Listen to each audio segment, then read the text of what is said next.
My name is Iwa, and I have a superpower. I can jump right into your screen and live the life of your favorite movie characters. Today, I might be Sarah Connor from Terminator. Tomorrow, I could be Rose from Titanic. Let's see which movie or TV series I've entered today. Listen to this short story and write your guess in the comments. My name is Iwa. I live in the quiet town of Maple Falls. Nothing strange ever happens here. One cold evening, my friends Tom, Benny, Rico, and Liam were at Tom's house. We played a game in the basement and joked about monsters. When Liam had to go home, he rode off on his bike into the dark street. He never arrived. Next day, teachers whispered and parents looked scared. Sheriff Hart asked us what we saw. All we could say was that Liam left alone and took the road by the woods. After school, I passed those trees. A bike lay in the ditch, bent and dirty. It was Liam's. The air around it felt colder than the rest of the day. I raced home with my heart pounding. Adults searched the river and fields. No one talked about the big lab on the hill. People said it was for energy tests, but its high fence and guards looked more like a secret prison. 3 nights later, I woke to a thump in our yard. Rain hit the window. I grabbed a flashlight and stepped outside. Behind the shed, a girl crouched in the mud. She was my age, very thin, with a shaved head and hospital gown. On her wrist were faded numbers. She shook with cold. I gave her my jacket and brought her to the basement. "Do you have a name?" I asked. She thought for a while. "Nova," she said softly. Nova ate everything I gave her. She jumped at every sound. When my old radio turned to static, she stared at it like it was speaking to her. Next day, I showed her to Tom, Benny, and Rico. We guessed she had escaped from the lab. We promised to hide her and not tell any adult. We soon learned she was not just a scared girl. Tom set toy figures on the table, one for each of us, and one for Liam. "Can you find him?" he asked. Nova closed her eyes. The lights flickered. A chill ran down my arms. She raised a finger and pointed at the wall. "Gone," she whispered, "taken by a monster from the other side." In short, broken sentences, she told us more. The lab had opened a door to another version of our world. It was dark, cold, and empty.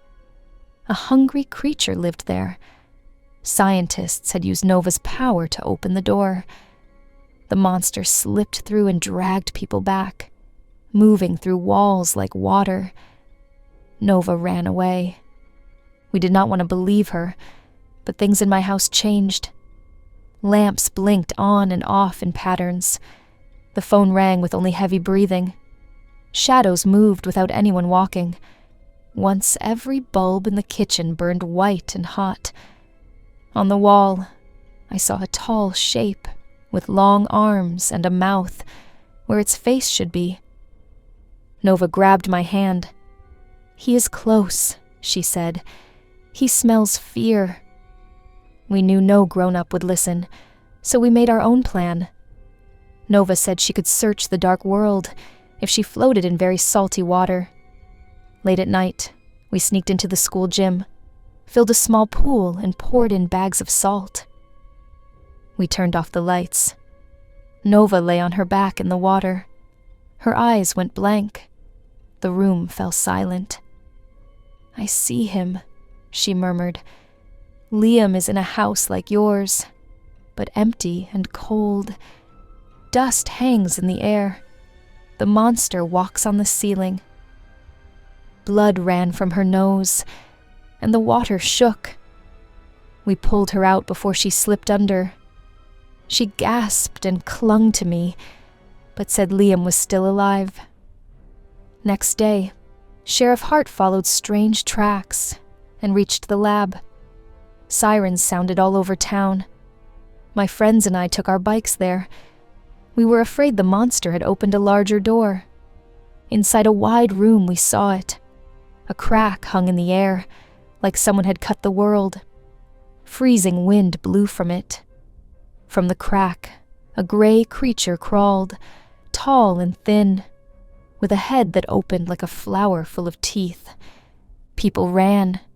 Nova stayed. "This is my fault," she said. "I opened the first door. I must close this one." I grabbed her sleeve.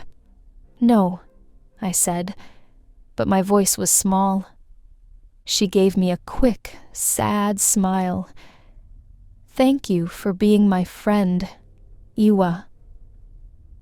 Nova walked toward the monster. Every light burst. Wind roared. The crack grew, then shrank. Nova screamed with effort. The creature twisted like smoke. With one last flash, it folded into a point of light and vanished. The crack snapped shut. When my eyes cleared, the monster was gone. Nova was gone too.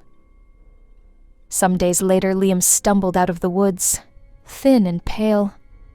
He said he had been in a town that looked like Maple Falls, but was dark, silent, and full of dust. He did not know how he came back. He only remembered a girl's voice telling him to run toward a bright light. We never told him about Nova. The lab said there had been a gas leak, and people pretended to believe it. Sometimes, late at night, my bedroom lamp flickers once for no reason. When it does, I whisper thank you into the dark. Maybe somewhere on the other side, Nova hears me and keeps the door closed. Did you recognize the movie or the show? Write your answer in the comments, and stay with us for the next episode of my adventures.